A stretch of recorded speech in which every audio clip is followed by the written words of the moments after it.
लगी मिथिलेश को गारी। सखियां राम जी को देखती इतना मोह गई, इतना मोहित हो गई कि दशरथ जी का नाम भूलकर जनक जी को ही गाली देना शुरू कर दी। भूल गई अवधेश को नाम, सो देने लगी मिथिलेश को गाली। और ऐसे ही मंगल में दिन बीतते रहे।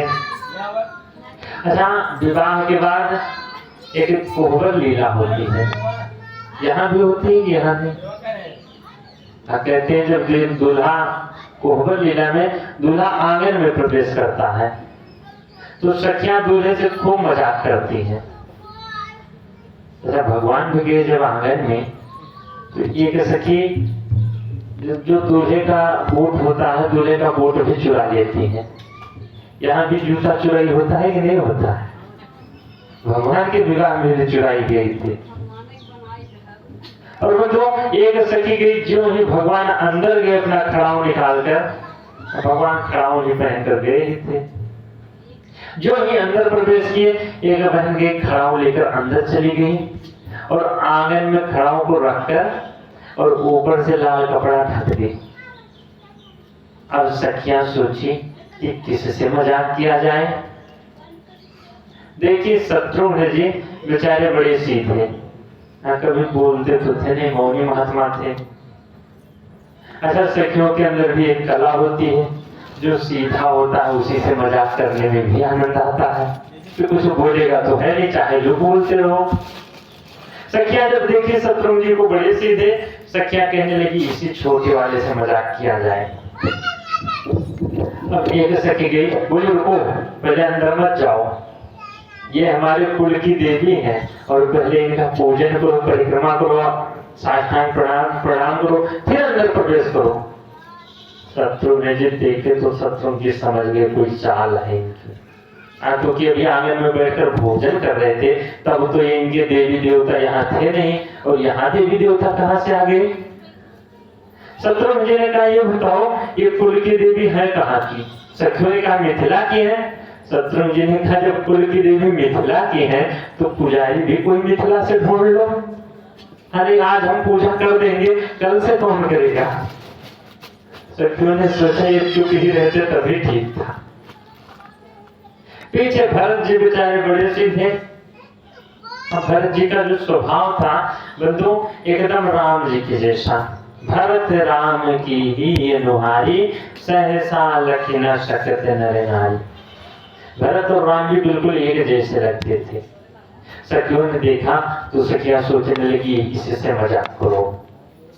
सखियां गई भरत जी से, बोली भैया सुनो सुनो, पहले अंदर मत जाओ, पहले ये हमारे कुल की देवी हैं, पहले इनका प्रणाम करो, अगरबत्ती जलाओ, धूपबत्ती पूजन करो, परिक्रमा करो, फिर अंदर प्रवेश करो।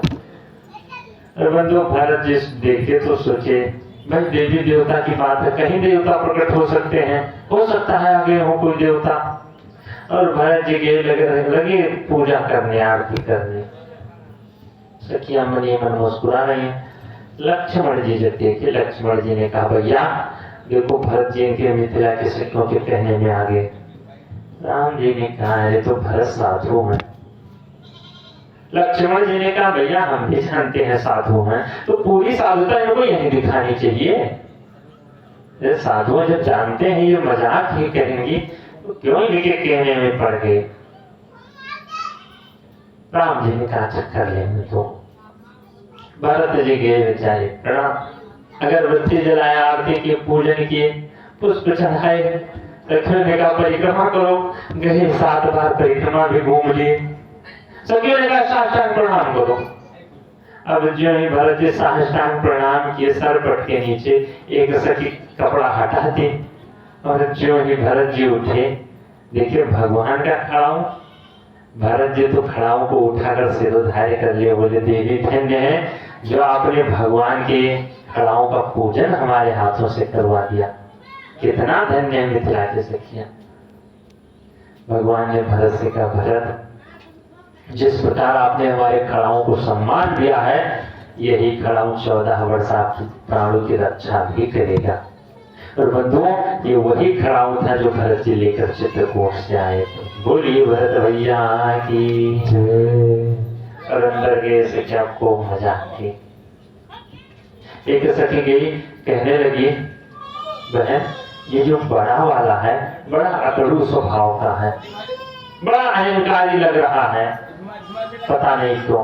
अच्छा, राम जी को अहंकारी बोल दे सखिया, अब मजाक ही करना था तो सखिया कुछ भी बोल सकती है। सखी कहने लगी, बड़ा अहंकारी लग रहा है। लक्ष्मण जी को बात समझ में आई। लक्ष्मण जी ने कहा, ये बताओ देवी जी, अगर हमारे राम जी इतना बड़ा बड़ा कार्य कर सकते हैं, अगर थोड़ा अहंकार ही आ गया तो इससे तुम्हारा क्या जाता है?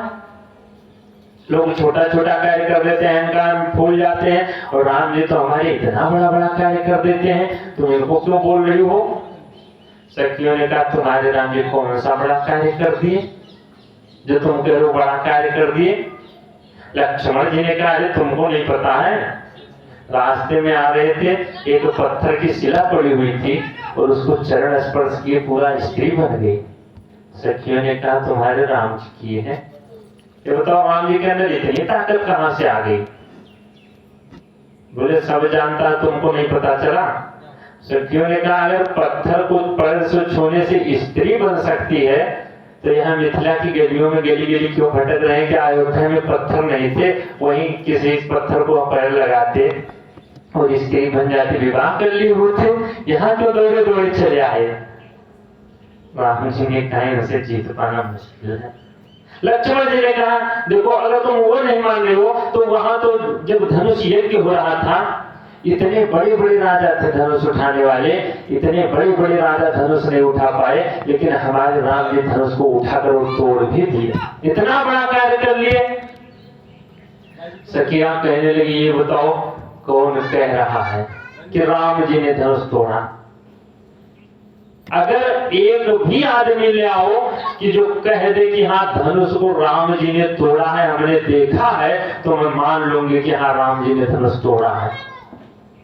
अच्छा, सत्य तो यही है बंधु कि राम जी धनुष को तोड़े तो कोई देखा ही नहीं। काहू न लखा देखी सब ठाहे, अब कोई देखा तो था नहीं।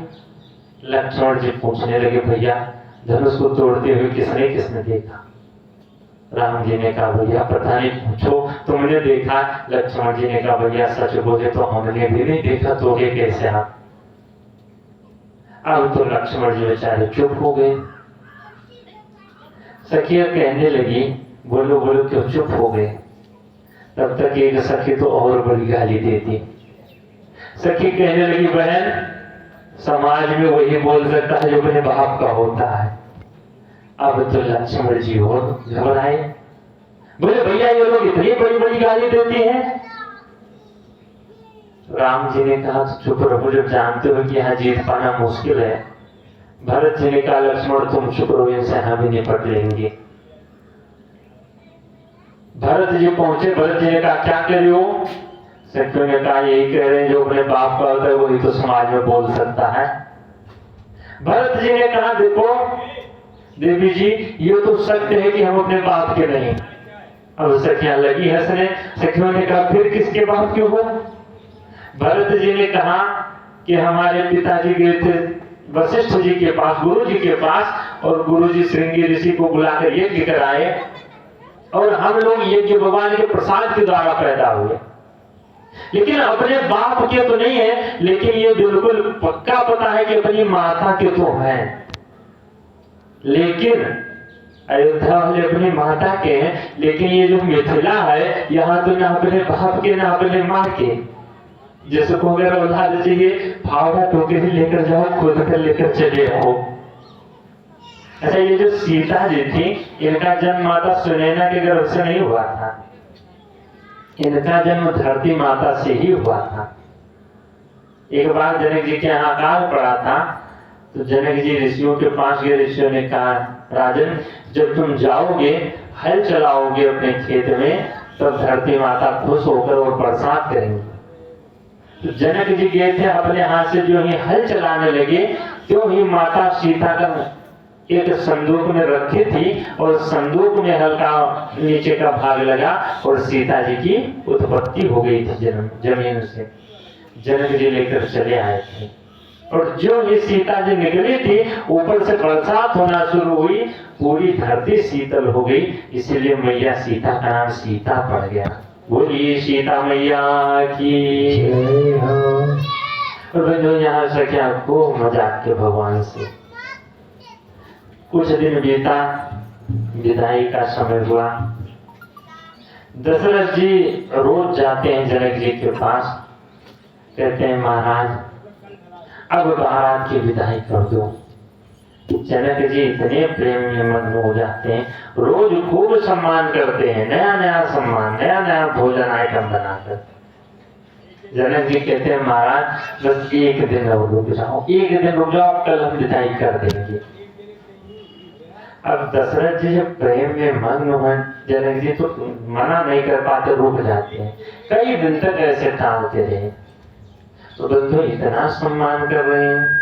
अच्छा आजकल की क्या दशा है, मेहमान अगर 3 दिन रुक जाए तो क्या दशा होगी, सबको पता होगा। अच्छा पहले जो मेहमान आते थे, पहले हमको लगता है 10-15 दिन रुक जाया करते थे, और लोग 10-15 दिन जब तक रहते थे तब तक खूब सम्मान देते थे। बंधुओं जो प्रेम भाव पहले था, वो प्रेम भाव अब दिखाई ही नहीं पड़ता। पहले के लोग कितने दिन रुके रहते थे। एक जगह एक लोग के यहाँ मेहमान पहुंच गए, तो जब मेहमान पहुंचे 3 दिन तक रुके रह गए मेहमान। अब 3 दिन तक रुके रहे, अब वो सोचने लगे जाने वाले नहीं है, कैसे जाएंगे मेहमान। और वो बेचारे भी अपना खाने पीने को पाए तो रुक गए। तो सोचा अच्छा इनको हमें कोई उपाय करेंगे। गया अपनी पत्नी से बोला ऐसा करो, ऐसे ये नहीं जाएंगे। बोले फिर कैसे जाएंगे। बोला सुबह हम तुमको जोर से डांटेंगे और तुम रोने लगना, कहते ना जाओ हम भोजन वोजन नहीं बनाएंगे, जाओ अपना बनाओ खाओ। और जब तुम रोने लगना तो हम भी नाराज होकर डांटेंगे, और वो जब देखेंगे भोजन वगैरह बनेगा नहीं तो खुद चले जाएंगे झोला लेकर। अब सुबह वही कार्यक्रम शुरू हुआ। ये गए अपनी पत्नी को किसी बात को लेकर जोर से डांटे, और पत्नी लगी रोने जोर जोर से, जाओ अब हम खाना वाना नहीं बनाएंगे, जाओ अपना बनाओ खाओ। गई जोर जोर से चिमटा उमटा लठी पटकने रसोई में। मेहमान बेचारे सोचे लगता है मार हो जाएगी। मेहमान भी अपना के कपड़ा बड़ा उठाए बैग बैग, बोले भैया तो अब हम भी चल रहे हैं। बोले अरे महाराज हम तो सोचे थे 2-4 दिन रहते, लेकिन अब क्या बताएं घर में खटपट होने लगी। अच्छा चलो फिर कभी आना तो फिर मुलाकात होगी। मेहमान बेचारे झोला लिए बाहर निकले। ये गया अपनी पत्नी से बोला देवी तुमको ऐसे थोड़ा डांटे थे, तुमको तो हम झूठे डांट रहे थे, क्यों लगी हो। अब वो भी यहाँ सांस पहुंचकर, अरे हम तो सच में थोड़ा रो रहे थे, हम तो झूठे रो रहे थे। तब तक मेहमान खिड़की से सुन लिए, मेहमान लेकर गए लौटा, बोले हम तो सच में थोड़ा चले गए थे, तो झूठे चले गए थे। तो आजकल ये दशा मेहमानी की। लेकिन जनक जी ऐसा सम्मान नहीं दे रहे थे। जनक जी बड़े भाव से सम्मान देते, और दशरथ जी रुक जाते। एक दिन दशरथ जी गुरु जी से बोले, बस विश्वामित्र जी से गुरुदेव आप लेकर आए थे, कम से कम आप जाओ जनक जी से एक बार कहो तो बारात की विदाई हो जाए। विश्वामित्र जी के शतानंद जी को लिए लेकर जनक जी के पास गए। जनक जी प्रणाम किए। जनक जी से बोले राजन अब बारात बहुत दिन हो गया, अब अयोध्या भी अनाथ है, कोई है नहीं वहाँ, रानियां भी सब सहारा देख रही हैं। अब ऐसा करो सुबह बारात की विदाई कर दो। जनक जी की आंखों में आंसू आ गए। जनक जी ने कहा महाराज ठीक है, अगर आपकी आज्ञा है तो सुबह विदाई हो जाएगी। और बंधुओं पूरी नगर में खबर फैल गई कि हाँ सुबह सुबह बारात विदा हो जाएगी। और जो ही इधर खबर फैली, सब लोग थे एक दूसरे के घर जा जाकर कहने लगे भैया कुछ सुना है आपने। बोले क्या हुआ भैया। बोले अरे सुबह सुबह बारात विदा हो जाएगी। बोले हाँ सुना हमने। पूरे जनकपुरवासी इतने दुखी हो गए कि जिनके यहाँ शाम काल का भोजन बना कर रखा रहेगा, कोई भोजन भी नहीं किया। और यहाँ जब रात्रि बीती, सुबह दशरथ जी चारों बेटों को भेजे कि जाओ माता सुनैना से आशीर्वाद ले आओ। चारों बेटे गए, मैया सुनैना से बोले, मैया राव अवधपुरे चाहते सिधाई, विदा होने हम यहाँ बैठाई। अब सब लोग जाना चाहता और विदाई के लिए हमको भेजे। और अब आप हमको माँ तुम देते मनो आय सुधी हो, बालक जानी करब नित्य हो। आप हमको आशीर्वाद दीजिए प्रसन्न मन से और हमारे ऊपर हमेशा कृपा बनाए रखना। माता सुनैना की आंखों में आंसू आ गए, लगी रोने, बोली न सके प्रेम बस सासू। माता सुनैना को जो बोल नहीं पाई, चारों बेटों को हृदय से लगा ली और यहाँ से भगवान को आशीर्वाद दी। माता सीता का दुल्हन के रूप में सख्या को सुंदर श्रृंगार करके डोली में बिठा कर लेकर जो आंगन में पहुंची। एक सखी गई सुनैना मैया से, बोली मैया अब जाने की विदा होने जा रही है, कम से कम चलो आशीर्वाद तो दे दो। जो ही माता सुनैना सुनी, सुनैना जी पछाड़ खाकर गिर पड़ी। सुनैना जी ने कहा, इसी समय विदाई? सखियों ने कहा हाँ। सुनैना जी आई, यहाँ जो ही माता जानकी की दुल्हन के रूप में माता सुनैना लगी रो। सुनैना जी ने कहा, बेटी हमको नहीं पता था एक दिन तुम ऐसे हमको रोती हुई छोड़कर चली जाओगी। सखियों ने कहा, मैया अधीर होने का समय नहीं, आशीर्वाद दे दो और यहाँ से विदाई का समय हो रहा है। माता सुनैना कुछ संस्कार भी सिखा, देखिए पहले बेटियों को सिखा कर भेजती थी माताएं। माता सुनैना भी सिखाई, बेटी यहाँ से जाना, मात पिता गुरु सेवा करियो। माता पिता गुरु की सेवा करना और इसके बाद पति रुख लखी आय सोनुसर हो। पति की रुख को ही देखकर उनके अनुसार कार्य करना। क्योंकि राम जी बड़े ही संकोची स्वभाव के हैं, राम जी कुछ बोलेंगे नहीं और उनके रुख को ही देखकर तुम कार्य कर दिया करना। माता सीता को आशीर्वाद देगी, बेटी जाना तो वो ससुराल है। बेटी का जो जीवन होता है, जब लगी गंगे जमुन जल धारा, जैसे गंगा और जमुना की धार होती है, कितने मोड़ आते हैं, ऐसे ही बेटी के जीवन में कितने मोड़ आते हैं। कहीं कहीं गंगा जी में निर्जन वन भी मिलते हैं तो कहीं सुंदर घाट भी मिला करते हैं। कई लोग पूजा भी करते हैं तो कई लोग नाला भी छोड़ दिया करते हैं गंगा जी में। ठीक उसी प्रकार बेटी के जीवन में भी सुख और दुख आते रहते हैं। लेकिन बिटिया कितना भी दुख पड़ जाए, कभी तुम पड़ोसी से मत कहना, कोने में बैठकर रो लेना, लेकिन किसी से कहना मत। माता सुनैना को संस्कार दी और यहाँ से भेजी। जो ही डोली बाहर पहुंची, माता जानकी एक तोता और एक मैना पाल रखी थी।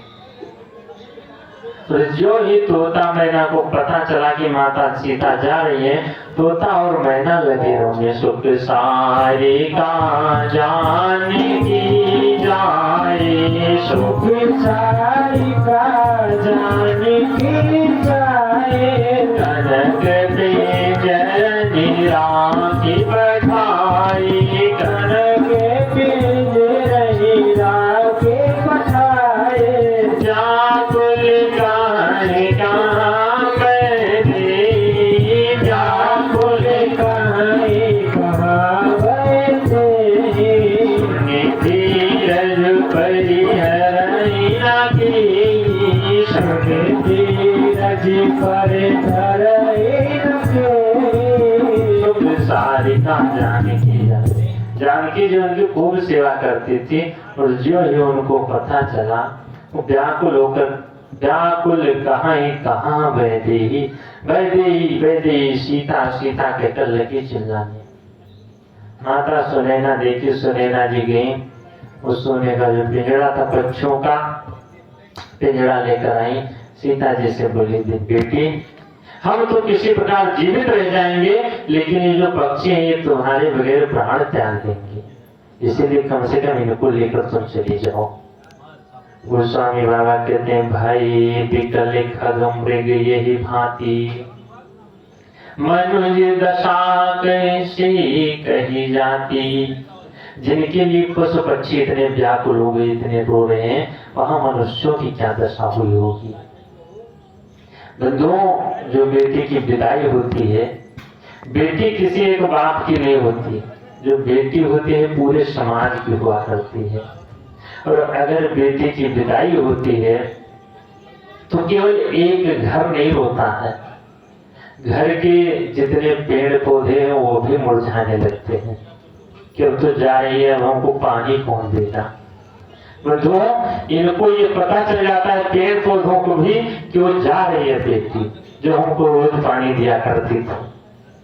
और यहाँ जो है जनक जी को पता चला, बंधु समेत जनक तब आए, अपने भाइयों समेत आए जनक जी, और प्रेम लोचन जले छाए। आज जनक जी के आंखों में आंसू आ गए। शीय बिलो की धीरता भागी, रही कहावते परम विरागी।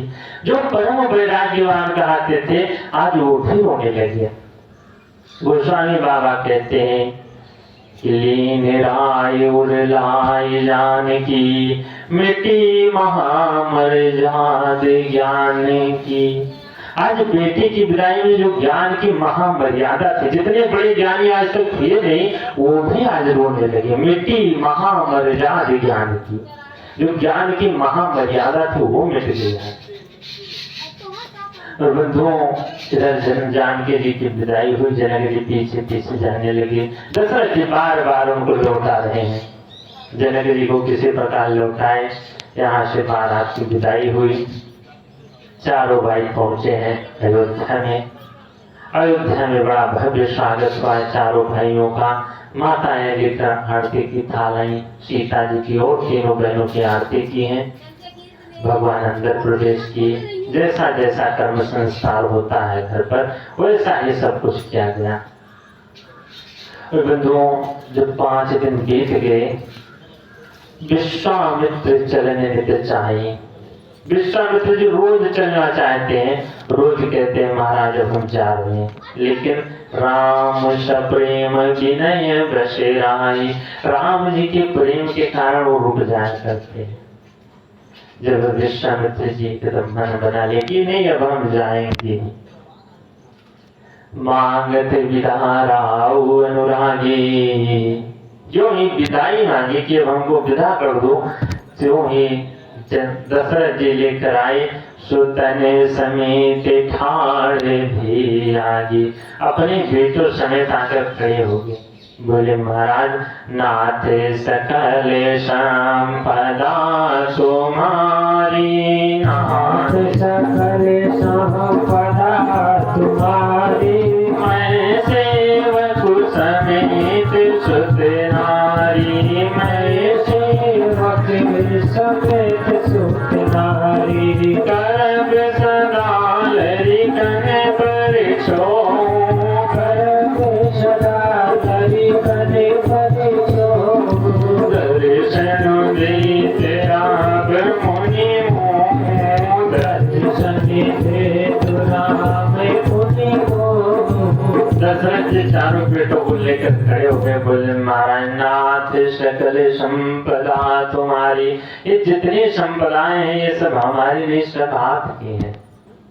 मैं सेवक समेत सुत नारी, मैं अपने बाल बच्चों समेत आपका सेवक ही बनकर जीवन भर रहूंगा।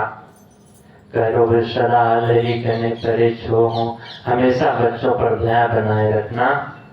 जब तक मैं जीवित हो तब तक भी दर्शन देते रहा मुनि मोह, तब तक भी आप दर्शन देते रहना। और यहाँ से दशरथ जी विश्वामित्र जी की विदाई किए। भगवान अयोध्या में आए हैं, तब से रोज नए नए उत्सव होते रहे। गोस्वामी बाबा कहते हैं, श्री रघुवीर विवाह जी सा प्रेम गावहि सुनहि।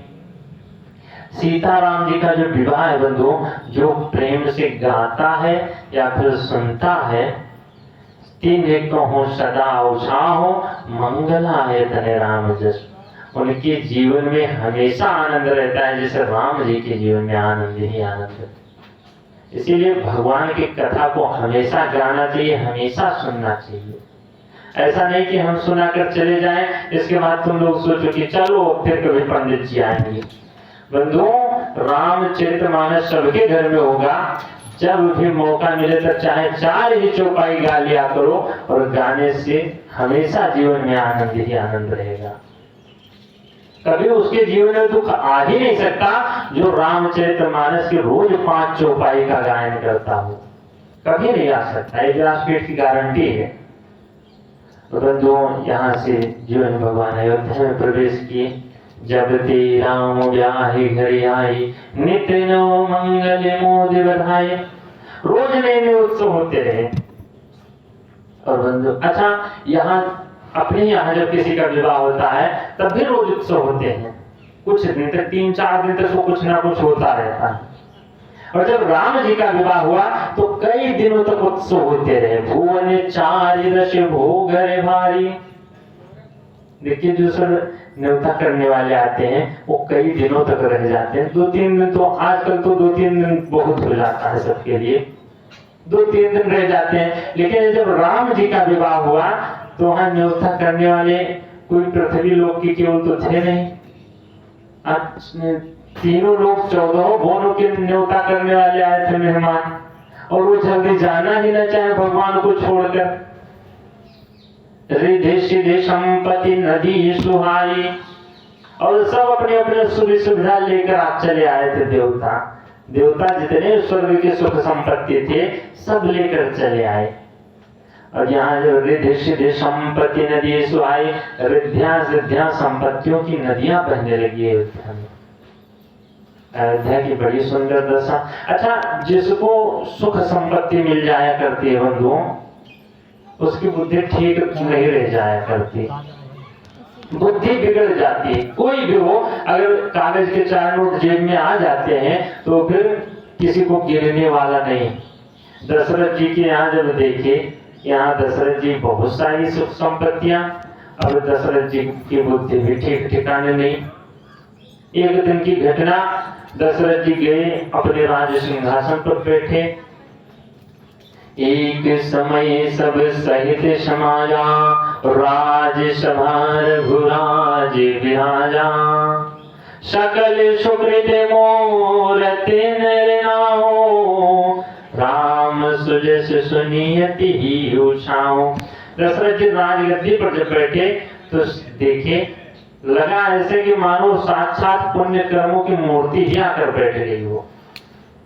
लेकिन सब लोग जब दशरथ जी को देखे तो राम जी का बड़ाई करने लगे। दशरथ जी के नहीं कि राम जी का गुणगान, राम सुजस सुनियति ही उछाओ। दशरथ जी सोचे कि ये लोग राम जी की बड़ाई कर रहे हैं। अच्छा, कोई बेटा सबसे ज्यादा प्रसन्न तब होता है जब वह समाज के लोगों से अपने बेटे की प्रशंसा सुनने लगे। बाप बहुत प्रसन्न होता है। और कोई बाप सबसे ज्यादा दुखी भी तब होता है जब समाज के लोगों से अपने बेटे की आलोचना सुनने लगे। उसका बाहर निकलने का मन नहीं करता। और जो ये दशरथ जी सुने, दशरथ जी बड़े प्रसन्न हुए। दशरथ जी ने सोचा कि राम जी की प्रशंसा सब कर रहे हैं, अच्छा क्या हम उस योग्य नहीं है राम जी के जैसा। दशरथ जी लगे शीशा देखने की, हमारे अंदर कमी क्या है। राय स्वभाव मुकुर करीना। दशरथ जी का स्वभाव ये था शीशा देखने। शीशा देखने का मतलब एक ये भी होता है बंधुओं कि अपने आप को देखना, अपनी बुराइयों को देखना कि हमारे अंदर बुराई क्या है। और जब दशरथ जी अपने अंदर झांकने लगे तो दशरथ जी ने देखा कि हमारे अंदर तो सबसे बड़ी बुराई यही है कि दशरथ जी का मुकुट टेढ़ा हो गया था। तो बंधु, टेढ़ा मुकुट हो जाता है तो ये संकेत देने लगा कि कम से कम अब इसको निकाल दो, तुम उस लायक नहीं रह गए। दशरथ जी उसको फिर सम करने लगे। तो जब वो फिर लगाना शुरू किए तो देखे कि श्रवण समीप भई श्रुत की सा, कान के पास के बाल सफेद हो गए थे। अच्छा बंधु, दशरथ जी की ही नहीं सफेद हुए, हम आप सबके सफेद हो जाया करते हैं। क्यों सफेद होते हैं?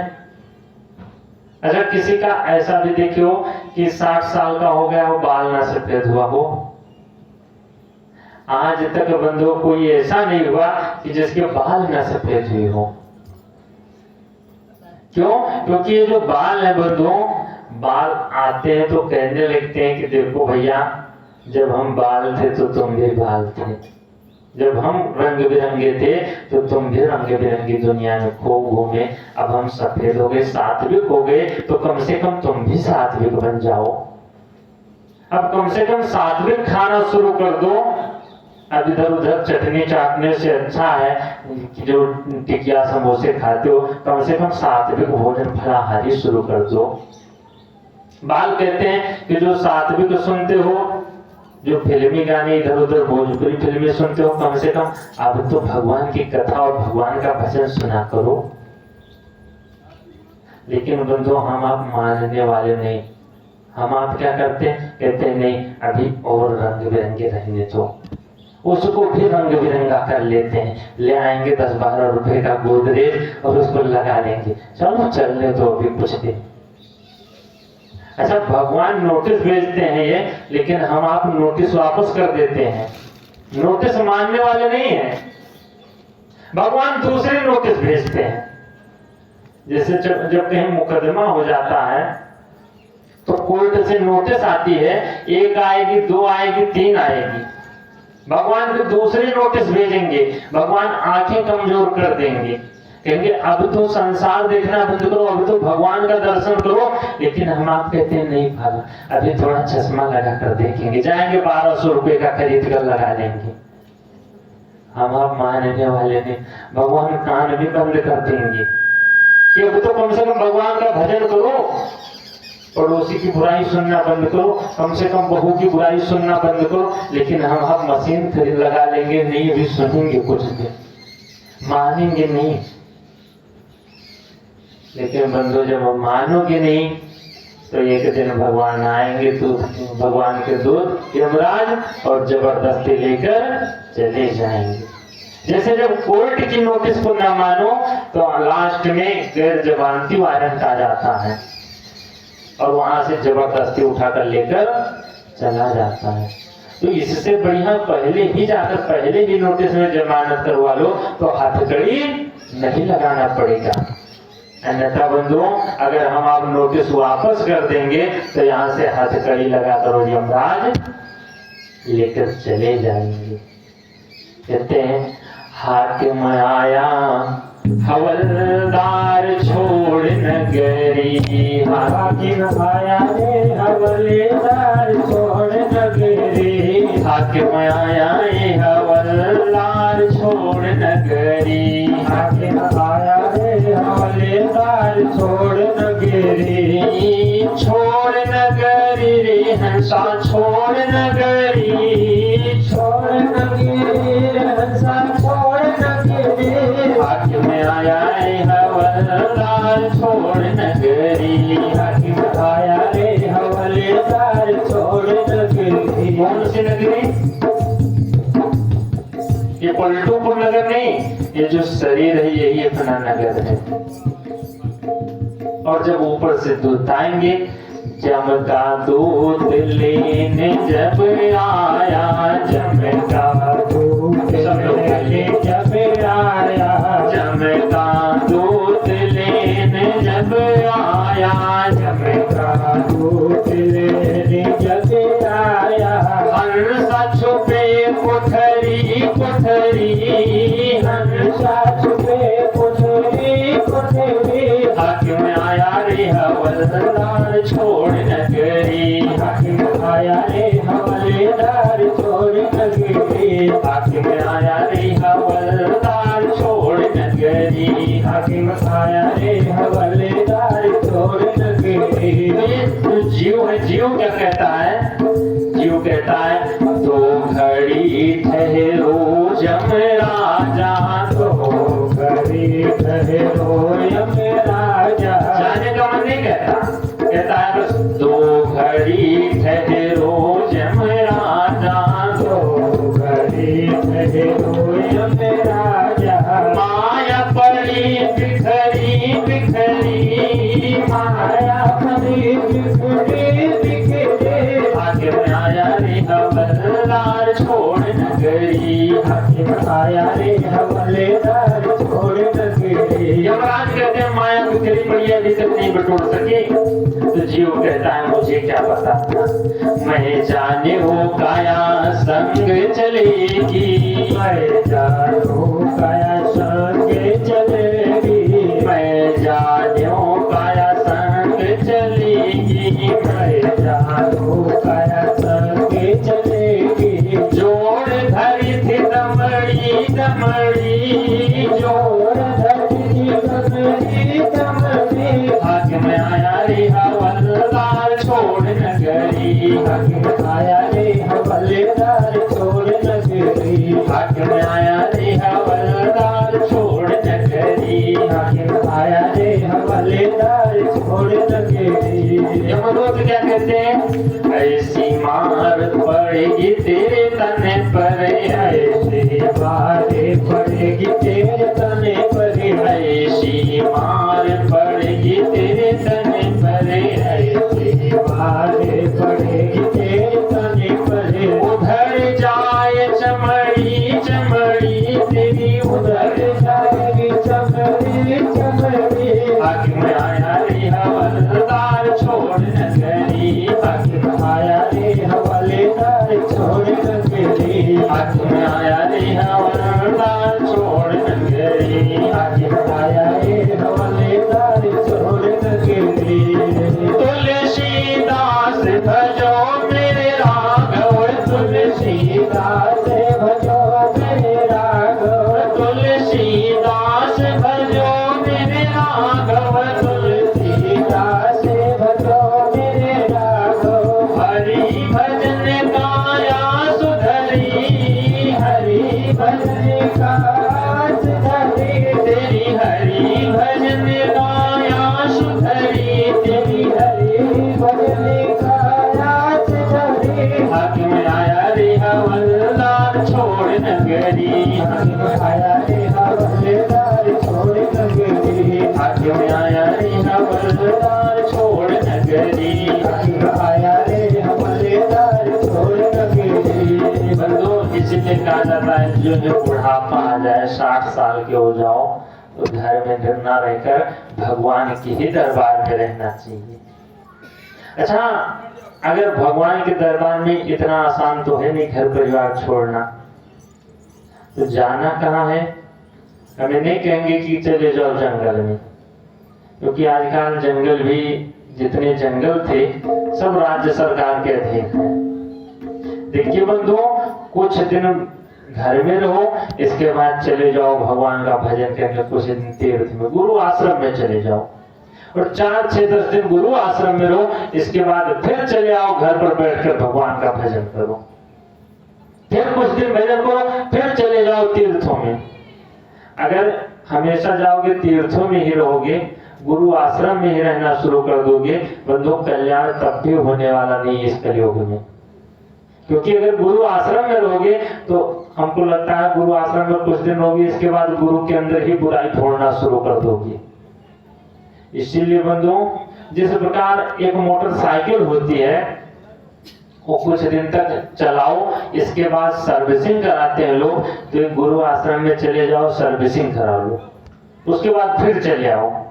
अच्छा, ज्यादा दिन तक मोटरसाइकिल अगर ले जाओ खड़ी कर दो मैकेनिक के यहाँ, तो बंधु गाड़ी वो सही नहीं रहेगी, फिर वो ऊर्जा पुर्जा सब बदल देगा।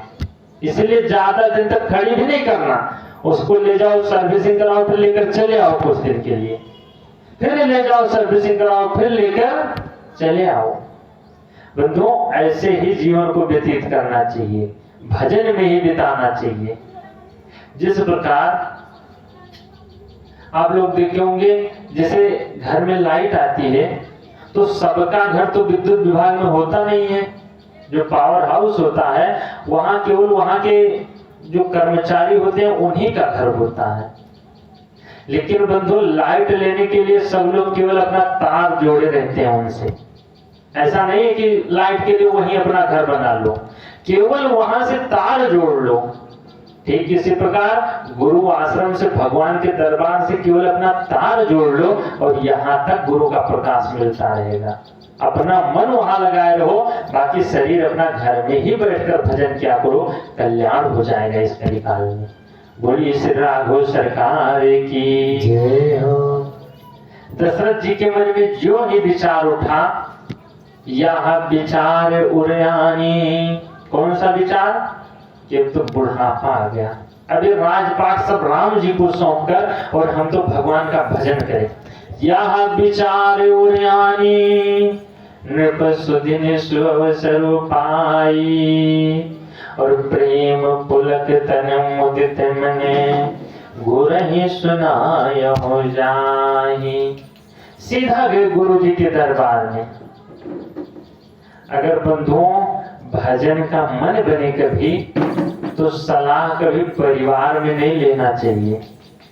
क्या भजन का मन बना तो जाओ परिवार से सलाह ले लो कि हम अब जाए भजन करें। बंधुओं परिवार वाले कभी आपको भजन की तरफ प्रेरित कभी नहीं कर सकते।